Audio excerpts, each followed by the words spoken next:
जोधपुर से इस वक्त बड़ी खबर है। राज्यसभा सांसद और राजस्थान भाजपा के प्रभारी राधा मोहन दास अग्रवाल आज जोधपुर दौरे पर हैं, जहां सर्किट हाउस में उन्होंने प्रेस वार्ता को संबोधित किया। इस दौरान उन्होंने नारी शक्ति वंदन अधिनियम को लेकर बड़ा बयान देते हुए कहा कि राजस्थान की महिलाओं ने देश की आज़ादी से लेकर सामाजिक बदलाव तक हमेशा अग्रणी भूमिका निभाई है। उन्होंने अंजना देवी चौधरी, नारायणी देवी वर्मा, रमा देवी, पन्ना धाय और अमृता देवी बिश्नोई जैसी महिलाओं के योगदान को प्रेरणादायक बताया। अग्रवाल ने विपक्ष पर निशाना साधते हुए आरोप लगाया कि महिलाओं को उनका अधिकार देने में बार बार बाधाएं खड़ी की गई है, लेकिन नरेंद्र मोदी के नेतृत्व में महिलाओं की राजनीतिक भागीदारी को मजबूत करने की दिशा में ठोस कदम उठाए जा रहे हैं और 2029 तक आरक्षण लागू करने का संकल्प दोबारा दोहराया गया है। उन्होंने परिसीमन और जनगणना के मुद्दे पर कांग्रेस को घेरते हुए कहा कि जनसंख्या के आधार पर हर वर्ग को न्याय मिलना चाहिए और अनुसूचित जनजाति एवं महिलाओं की भागीदारी बढ़ना समय की मांग है। वहीं पचपरदा रिफाइनरी परियोजना को लेकर उन्होंने दावा किया कि इससे राजस्थान की आय में बढ़ोतरी होगी, बड़े स्तर पर रोजगार की अवसर पैदा होंगे। पूर्व मुख्यमंत्री अशोक गहलोत के आरोप पर पलटवार करते हुए उन्होंने कहा कि कांग्रेस सरकार ने केवल उद्घाटन किया, लेकिन प्रोजेक्ट को आगे बढ़ाने में देरी की। उन्होंने सोनिया गांधी के उद्घाटन का जिक्र करते हुए कहा कि काम पूरा करना उनकी जिम्मेदारी थी, जबकि अब मौजूदा सरकार इसे पूरा कर संचालन की ओर ले जा रही है। कुल मिलाकर जोधपुर की इस प्रेस वार्ता ने नारी सशक्तिकरण से लेकर विकास और राजनीति तक कई बड़े मुद्दों पर सियासी बयानबाजी देखने को मिली है। मित्रों, राजस्थान की महिलाओं का देश की आज़ादी की लड़ाई में, सामाजिक परिवर्तन की लड़ाई में कितना महत्वपूर्ण योगदान रहा, इसे पूरा देश जानता है। श्रीमती अंजना देवी चौधरी, नारायणी देवी वर्मा, रूमा देवी, पन्ना दाई, रानी पद्मावती, रानी कर्णावती, हाड़ी रानी, और आज से 3 सदियों पहले जो लड़ाई स्वर्गीय अमृता देवी ने लड़ी पर्यावरण की रक्षा के लिए,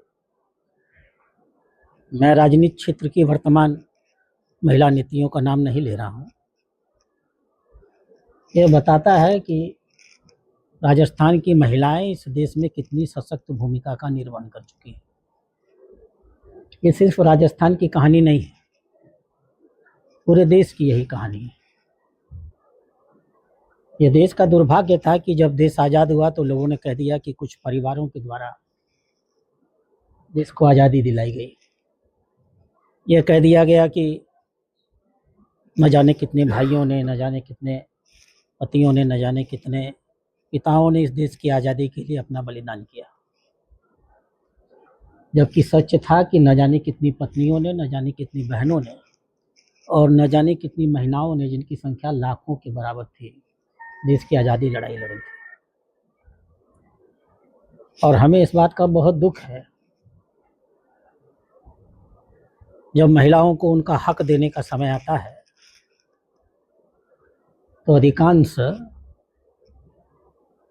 उन्हें पीछे ढकेल दिया जाता है। हम आभारी हैं अपने प्रधानमंत्री नरेंद्र मोदी जी के, जिन्होंने बहुत शिद्दत के साथ ये महसूस किया कि महिलाओं के सक्रिय योगदान और नेतृत्व के बिना देश की राजनीति पूरी हो, इसकी कल्पना नहीं की जा सकती। और वह नारी शक्ति वंदन अधिनियम लेकर के आए। महसूस हुआ कि नारी शक्ति वंदन अधिनियम के अंतर्गत महिलाओं को आरक्षण हो सकता है। हम नहीं कह रहे हैं कि नहीं होगा, हम तो करेंगे ही।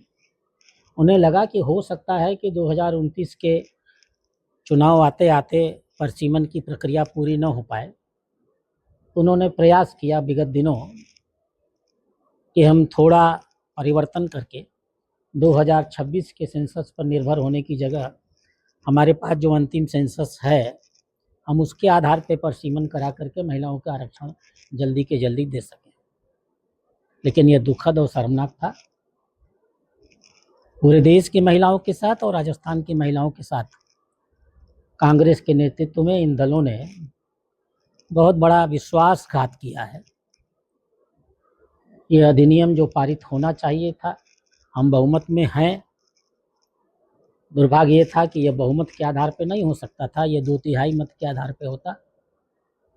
2/3 बहुमत हमारे पास रहा होता तो अब तक हम इसको कर चुके होते।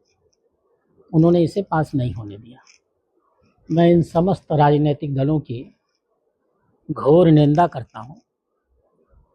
महिलाओं की पीड़ा का हम लोगों को एहसास है। पूरे देश में महिलाएं अपने आक्रोश को व्यक्त कर रही हैं और हम उन्हें आश्वस्त करते हैं कि हमने वादा किया है 2029 तक देने का।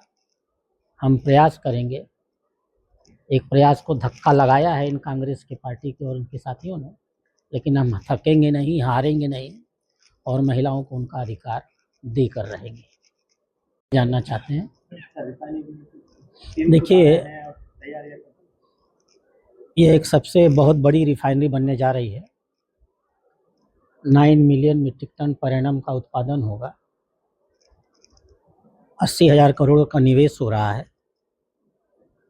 राजस्थान की आय जो मुझे अंदाज है 5 से 6 हज़ार करोड़ प्रतिवर्ष राजस्थान की अपनी आय बढ़ने वाली है और बहुत बड़ी संख्या में राजस्थान के नागरिकों को इसमें रोजगार मिलने वाला है। भारत आत्मनिर्भर होगा वो तो एक अलग विषय है। हम इसमें स्थानीय क्रूड ऑयल का भी प्रयोग करेंगे। मुद्रा पोर्ट से हमारी कनेक्टिविटी बन गई है, हम इंपोर्टेड क्रूड का भी प्रयोग करेंगे। माननीय प्रधानमंत्री के आभारी हैं, वो इसका महत्व समझते हैं और इसलिए चुनाव के बीच में से उन्होंने समय दिया है हमें कि हम इसके कार्य को अब विधिवत प्रारंभ कर सकें।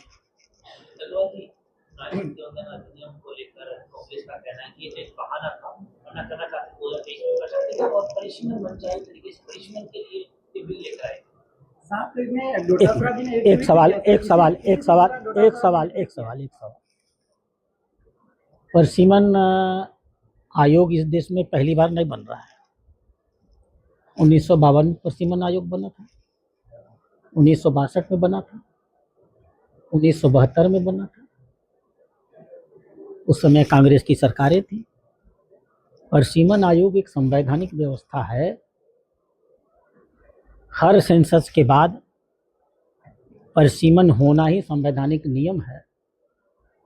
अब कांग्रेस ने चूंकि इन 3-4 परिसीमनों में अपने मन से खिलवाड़ किया है, कहीं किसी क्षेत्र में 35 लाख वोट हैं और किसी क्षेत्र में 70,000 वोट हैं, तो ये कांग्रेस चूंकि परिसीमन के साथ इस प्रकार का खिलवाड़ करती आई है, इसलिए उन्हें लगता है कि जो उन्होंने किया है, उनको लगता है कि सब उन्हीं की तरह भ्रष्ट और उन्हीं की तरह चोर हैं, उन्हीं की तरह सत्ता का दुरुपयोग करते हैं। हम तो इस तरह से काम करते नहीं। हमने तो कहा ही है कि परिसीमन हम इसलिए ला रहे हैं कि सारे देश की भी लोकसभाओं में एक समान मतदाता हो। अब नदी के एक ओर भी लोकसभा होगी, नदी के दूसरी ओर भी लोकसभा होगी, पहाड़ के एक ओर भी लोकसभा होगी और पहाड़ के दूसरी ओर भी वही लोकसभा होगी। यह जो राजनीतिक टंटेबाजी कांग्रेस ने इस देश में आज तक की है 65 साल में, अब हमें मौका मिला है कि हम व्यवस्थित करके सही करें और उनकी असलियत जनता के सामने ला दें। उसको वो रोक सकते हैं क्या? मेरे पास तो वो सारे उनके कानून हैं और हमारे परिसीमन आयोग में शब्दशः वही लिखा है जो उनके परिसीमन आयोग का हिस्सा रहा है। हमने तो सिर्फ उनके आयोग का नकल किया है। इम्प्लीमेंटेशन में चूंकि वो भ्रष्टाचार करते आए हैं, राजनीतिक पक्षपात करते आए हैं, तो उनको डर लग रहा है। हम भाजपा के लोग ऐसा तो करते ही नहीं कभी। सर, परिसीमन दोनों चीज जोड़ करके क्या वर्तमान में जो सीटें हैं उसी को आरक्षण दिया जाए महिलाओं को? आपको नहीं लगता है कि ये लोकतंत्र के साथ खिलवाड़ होगा?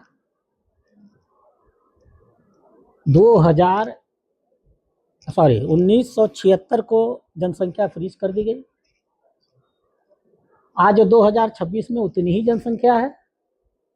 मेरा जवाब सुनिए,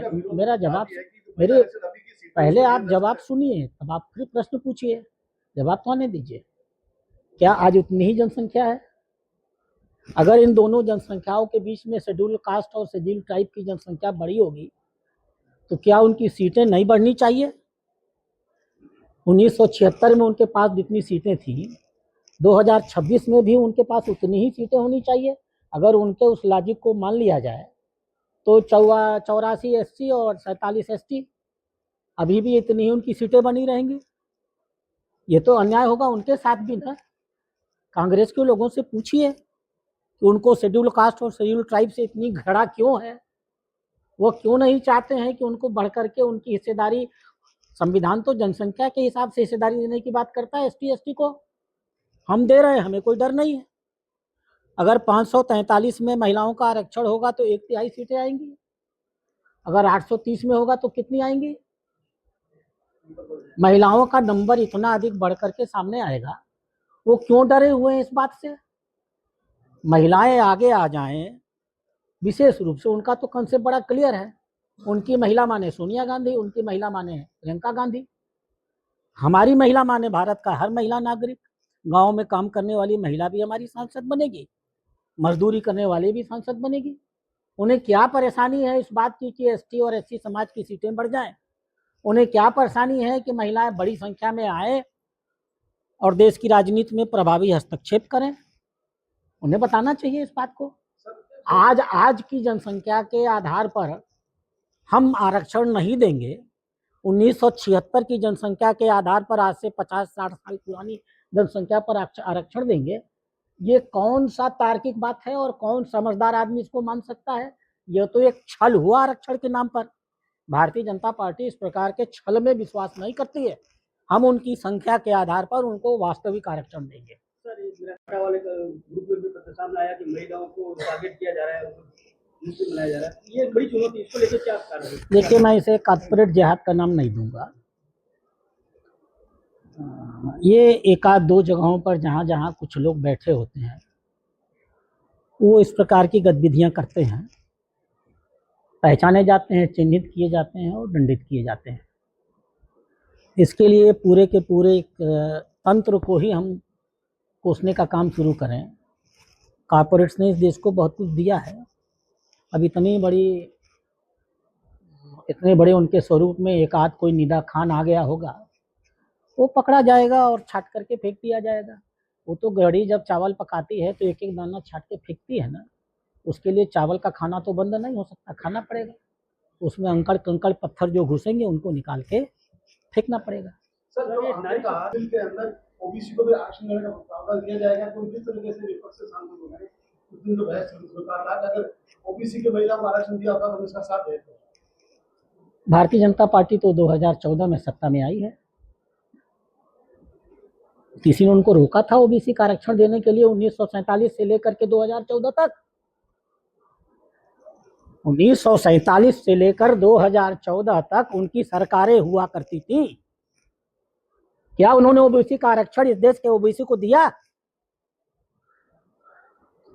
73वां और 74वां संशोधन ला रहे थे, स्थानीय निकायों में आरक्षण दिया जा रहा था। क्या उसी समय विधानसभाओं में और लोकसभाओं में आरक्षण अगर वो देना चाहते तो नहीं दे सकते थे? वो बताएंगे कि कालेकर कमेटी की रिपोर्ट को उन्होंने डस्टबिन में क्यों फेंका। वो बताएंगे कि मंडल कमीशन की रिपोर्ट को कूड़ेदान में क्यों फेंका। हम तो गर्व के साथ कहते हैं हमने अपने मंत्रिमंडल में 40% ओबीसी रखे हैं। भारत के संविधान में ओबीसी के आरक्षण के कोई विरोध नहीं है। हर चीज की एक सामयिक परिस्थिति बनती है। महिला की बनी महिला आरक्षण हुआ, जब कभी ओबीसी की बनेगी वो भी आरक्षण होगा।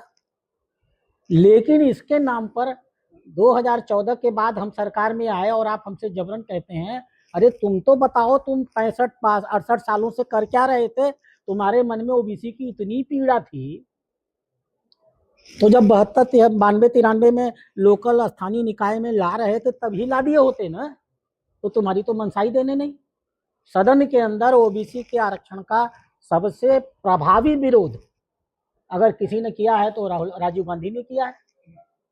मैं तो मांग करूंगा राहुल गांधी से, जैसे वो देश के बने बने अध्यादेश को मनमोहन सिंह के फाड़ के फेंक देते हैं, राजीव गांधी का भाषण वो निकाल लें सदन का, और लखनऊ और दिल्ली के बड़ी सभा में खड़े होकर के राजीव गांधी का भाषण फेंक दे और कहें कि राजीव गांधी ने जो कहा वो मूर्खता थी। राजीव गांधी ओबीसी का आरक्षण करेंगे, उसका विरोध करेंगे, और आज जब ये इतने सालों से सत्ता में नहीं आ पा रहे हैं, किनारे ढकेल दिए गए हैं, तो ये ओबीसी का टंटेबाजी करेंगे। जनता इनकी सारी सच्चाइयों को जानती है, और जनता नहीं, जनता तो छोड़ दीजिए, ओबीसी समाज भी जानता है। ओबीसी समाज बहुत सक्षम है, बहुत आगे बढ़ चुका है, आर्थिक, सामाजिक, राजनीतिक रूप से बहुत मजबूत हो चुका है। वह देख रहा है कि भारतीय जनता पार्टी के कार्यकाल में उसको राजनीतिक रूप से उसका पूरी तरह सशक्तिकरण किया गया। इससे पहले वापस बिल लाने का प्रयोग हमारे पास तो ऑलरेडी एक बिल है, नहीं परिसीमन के साथ पूरा मिला हम तो फिर करेंगे, वो फिर अवरोध पैदा करेंगे। इब्दत आए इस कहर होता है क्या, आगे आगे देखिए होता है क्या। सर, महिला आरक्षण बिल लाने की जो बात पूरे देश में चल रही है, लेकिन राजस्थान के परिप्रेक्ष्य में देखें तो आज भी महिलाओं के जो पद पे है वो पति ही काम करता है, पति ही पूरे जो है वर्क करता है आज भी। भाई, जो मैं भाजपा की महिलाओं को जानता हूं, मैं किसी का नाम नहीं लूंगा, आप किसी के पति का नाम राजस्थान के लोग जानते भी होंगे, मुझे तो नहीं मालूम है, नाम लेकर मैं नहीं कहूँगा, ऊपर से के नीचे तक किसी विधायक के पति का नाम आप बता दीजिए या समाज बता दे, मेरी जानकारी में नहीं है। ये सब कांग्रेस में होता होगा इतने लंबे कालों तक, इसलिए आपके ऊपर उसका प्रभाव है। भाजपा ऐसी चीज़ों को नहीं होने देती है। सर, गहलोत बार बार जो है सर रिफाइनरी की देरी को लेकर ट्वीट करते हैं, बार बार ये सवाल खड़े करते हैं कि जानबूझ के रिफाइनरी को लेट किया गया। मैं लेट किया गया तो 2014 में उन्होंने उद्घाटन किया था ना, सोनिया जी को बुला के, बनवा लिया होता। सरकार तो उनकी रही है 18 से कब तक रही उनकी सरकार, 18 तक उनकी 23 तक उनकी सरकार रही है ना, तो लेट किया है तो उसका जिम्मा वो लेंगे ना। मुख्यमंत्री वो थे, बनवाया उन्होंने नहीं, हम उसे शुरू कराने जा रहे हैं। आपके काल में 5 साल लगातार आप बैठे रहे, आपने नहीं किया, अब आप कह रहे हैं लेट किया। उस समय लेटे हुए थे ये, अब ये लेट करके अचानक खड़े हो गए और कह रहे हैं लेट किया। लगातार आगे की सकते जा रहे हैं, नहीं, आगे नहीं खिसक रही है। कहते हैं कि 24 के एंड 25 के एंड होगा, 24 के एंड होगा, 26 की शुरुआत होगा। मुख्यमंत्री जो कहें उसको नोट कर लिया करिए। माननीय मुख्यमंत्री पंचायत के चुनाव को लेकर पूरी तरह सन्नद्ध है, पूरा प्रयास कर रहे हैं, वोटर लिस्ट बनने का काम तेजी से चल रहा है, समय के साथ सब हो जाएगा। सर, यूजीसी को लेकर के लगातार कई तरह से यहाँ राजस्थान से बोली जा रहे हैं, तो कई लोगों ने कहा है कि यूजीसी को लेकर के विरोध है, और वो क्या मानना है, कितना विरोध? यूजीसी को लेकर के भारत सरकार ने कुछ कार्रवाई की है, आप उस कार्रवाई से अवगत होंगे, और फिलहाल तो सुप्रीम कोर्ट के अंदर ये मुकदमा है, सुप्रीम कोर्ट जो फैसला करेगी वो सबको स्वीकार है। पश्चिम बंगाल से चुनाव होने जा रहा है, छोड़ा यार, राजस्थान पर राहुल गांधी जो बोल रहे हैं जादूगर, हाँ? देश के प्रधानमंत्री जी को कह रहे हैं जादूगर है उनका। देखिए भाई, एक सेंस में, अब तो मैं पार्लियामेंट में नहीं बैठा हूँ, पार्लियामेंट में जादूगर शब्द अपार्लियामेंट्री माना जाता है, इसलिए रोका गया। माननीय नरेंद्र मोदी जी कुछ मामले में, दिल लूटने के मामले में तो जादूगर है। विश्वास पैदा करने में और विश्वास अर्जित करने में मानना पड़ेगा, देश की राजनीति नहीं, पूरी दुनिया के राजनीति में आज तक कोई ऐसा व्यक्ति नहीं आया जो 146 करोड़ लोगों के दिल में इस प्रकार से राज करता हो। पढ़े लिखों को तो छोड़ दीजिए, गाँव गुहार की गरीब गरीब महिलाएं, अभी चुनाव हो रहे हैं, मीडिया के लोग जा रहे हैं और पूछ रहे हैं, तो महिलाएं कह रही हैं हम तो मोदी के सिवाय किसी जन्मे नहीं करते हैं। तो अब भाई कुछ तो उस आदमी में है ही, हो चुका है।